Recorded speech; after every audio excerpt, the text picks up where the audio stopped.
आज मिस्र के शर्म अल शेख में एक ऐतिहासिक सम्मेलन हो रहा है जहां दुनिया के सबसे ताकतवर नेता एक साथ आ रहे हैं। अमेरिकी राष्ट्रपति डोनाल्ड ट्रंप और मिस्र के राष्ट्रपति अब्देल फताह अल सीसी मिलकर इस शिखर सम्मेलन की मेजबानी कर रहे हैं। फ्रांस के राष्ट्रपति इमैनुअल मैक्रों, इटली की प्रधानमंत्री जॉर्जिया मेलोनी, ब्रिटेन के प्रधानमंत्री केयर स्टारमर, स्पेन के प्रधानमंत्री पेड्रो सांचेज, तुर्की के राष्ट्रपति रजब तैयब एर्दोगान समेत 27 देशों के नेता इस बैठक में शामिल हो रहे हैं। भारत के प्रधानमंत्री मोदी को भी न्योता मिला था, लेकिन वो इसमें शामिल नहीं होंगे। उनकी जगह विदेश राज्य मंत्री कीर्ति वर्धन सिंह हिस्सा लेंगे। संयुक्त राष्ट्र के महासचिव एंटोनियो गुतरस भी वहां मौजूद रहेंगे। मिस्र की सरकार के मुताबिक इस सम्मेलन का मकसद गाजा में जंग को खत्म करना, मिडिल ईस्ट में शांति और स्थिरता की कोशिशों को बढ़ावा देना और इस क्षेत्र में सुरक्षा का एक नया दौर शुरू करना है।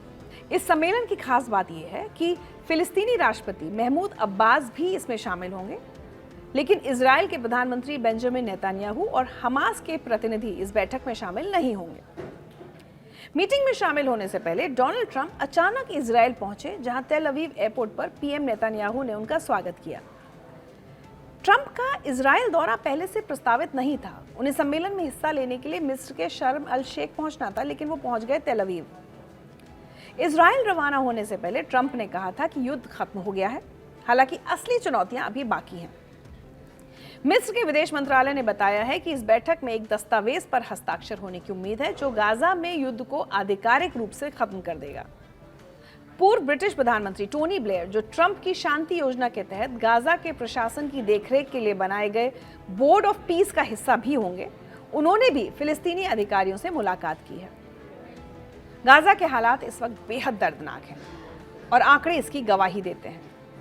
7 अक्टूबर 2023 जब वो हमला हुआ था, तब से लेकर अक्टूबर 2025 तक गाजा के स्वास्थ्य मंत्रालय के मुताबिक इजरायली हमलों में 67,806 फिलिस्तीनियों की जान गई है और 1,70,066 लोग घायल हुए हैं। गाजा में मानवीय संकट अब भी जारी है और वहां की तबाही देखकर रूह कांप जाती है। संयुक्त राष्ट्र के सैटेलाइट सेंटर की रिपोर्ट के मुताबिक गाजा सिटी की लगभग 83% इमारतें नष्ट हो चुकी हैं या क्षतिग्रस्त हैं, जबकि पूरे गाजा में 78% स्ट्रक्चर्स को नुकसान पहुंचा है। संयुक्त राष्ट्र पर्यावरण कार्यक्रम ने बताया है कि गाजा से लगभग 610 लाख टन मलबा साफ करना होगा, जो 25 आईफिल टावर के बराबर है। विश्व बैंक का अनुमान है कि गाजा के पुनर्निर्माण के लिए $50 अरब से ज्यादा की जरूरत होगी। लगभग 1.9 बिलियन लोग यानी गाजा की 90% आबादी विस्थापित हो चुकी है और कई लोगों को कई बार विस्थापित होना पड़ा है। 9 अक्टूबर 2025 को इजराइल और हमास ने ट्रंप की 20 सूत्रीय शांति योजना के पहले चरण को मंजूरी दी और 11 अक्टूबर दोपहर 12 बजे से युद्ध विराम लागू हो गया। गाजा के कुछ हिस्सों से इजरायली सेना पीछे हट रही है और हजारों फिलिस्तीनी अपने घरों की ओर लौट रहे हैं, हालांकि उन्हें वहां मलबे के सिवा कुछ नहीं मिल रहा। 13 अक्टूबर को पहले चरण के तहत हमास ने सभी जिंदा इजरायली बंधकों को रिहा कर दिया है और बदले में इजराइल फिलिस्तीनी कैदियों को रिहा करने की तैयारी कर रहा है। ट्रंप की योजना के मुताबिक गाजा को एक आतंकवाद मुक्त क्षेत्र बनाया जाएगा, जहां से हमास को बाहर कर दिया जाएगा। गाजा का प्रशासन फिलिस्तीनी टेक्नोक्रेट्स को सौंपा जाएगा और आखिर में फिलिस्तीनी अथॉरिटी को शासन सौंपा जाएगा, बशर्ते वो सुधार करें। इस योजना की देखरेख के लिए डोनाल्ड ट्रंप की अध्यक्षता में बोर्ड ऑफ पीस भी बनाया गया, जिसमें पूर्व ब्रिटिश प्रधानमंत्री टोनी ब्लेयर भी शामिल हैं। रोजाना 600 ट्रक मानवीय सहायता गाजा में भेजी जा रही है और संयुक्त राष्ट्र के पास 1,70,000 मीट्रिक टन खाद्य सामग्री तैयार है, जो गाजा की आबादी को 3 महीने तक खाना खिला सकती है।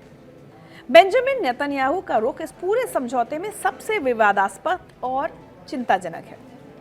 11 अक्टूबर को युद्ध विराम लागू होने के कुछ घंटों बाद ही नेतन्याहू ने एक वीडियो संदेश में धमकी दी कि अगर हमास निरस्त्र नहीं होता तो इजराइल युद्ध में वापस लौट सकता है। ये पहली बार नहीं था जब नेतन्याहू ने ऐसी चेतावनी दी, लेकिन समझौते के बाद ऐसा बयान चिंताजनक है, क्योंकि ये दर्शाता है कि वो पूरी तरह से शांति के लिए प्रतिबद्ध नहीं है। नेतन्याहू का दावा है कि उन्होंने भारी सैन्य और कूटनीतिक दबाव में समझौता किया है। उन्होंने कहा है कि इजरायली सेना गाजा के 50% से ज्यादा हिस्से में मौजूद रहेगी, यहां तक कि सभी बंधकों की रिहाई के बाद भी। नेतन्याहू ने यह भी साफ कर दिया कि वो फिलिस्तीनी अथॉरिटी को गाजा में कोई शासन देने के खिलाफ है, जो ट्रंप की योजना का एक महत्वपूर्ण हिस्सा है। उधर युद्ध विराम के कुछ घंटों के अंदर ही हमास के हथियारबंद लड़ाके गाजा की सड़कों पर गश्त करते नजर आए, जो ये संदेश देने की कोशिश है कि हमास अब भी गाजा के कुछ हिस्सों पर नियंत्रण चाहता है या रखता है।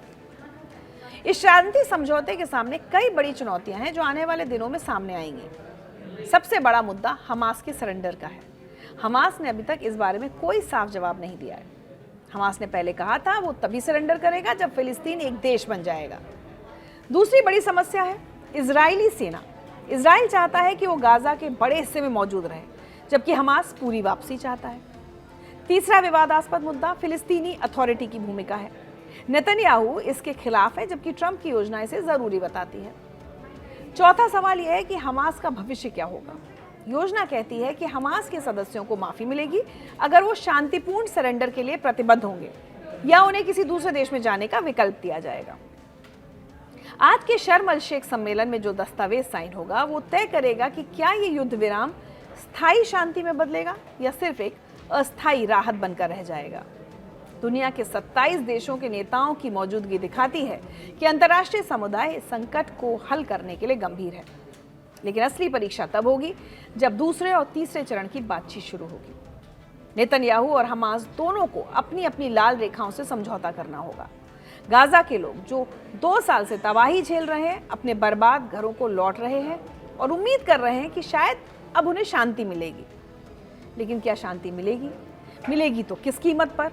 और ये शांति कितने दिन चलेगी? पूरी दुनिया इन सवालों के जवाब पर नजर रखेगी।